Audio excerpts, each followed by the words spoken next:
तोर संग संग चलत रहिबे, सांस सांस में बसत रहिबे।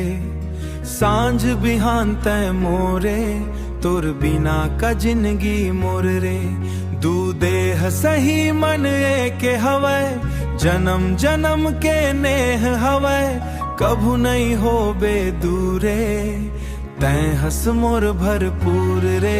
मोरे औ तोर कहानी, बरखा के मिठ पानी। पियार बन बरसत रह है, मोरे औ तोर कहानी, मोरे औ तोर कहानी।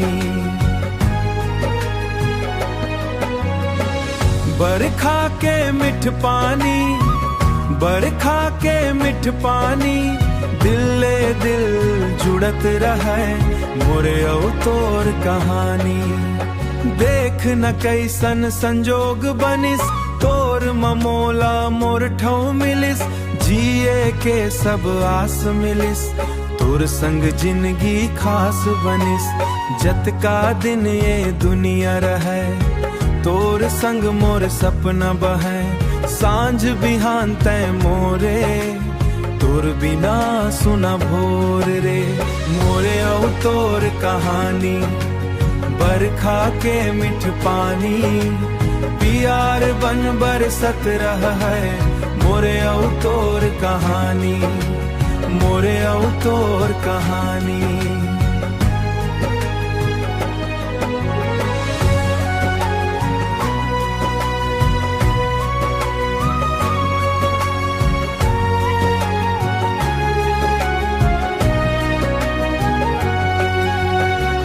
हाँसी चंदा कस लागे, मोर मन ला हरदम भागे। तोर अचरा में सुख मिले, दुख के बदरा दूर भगे।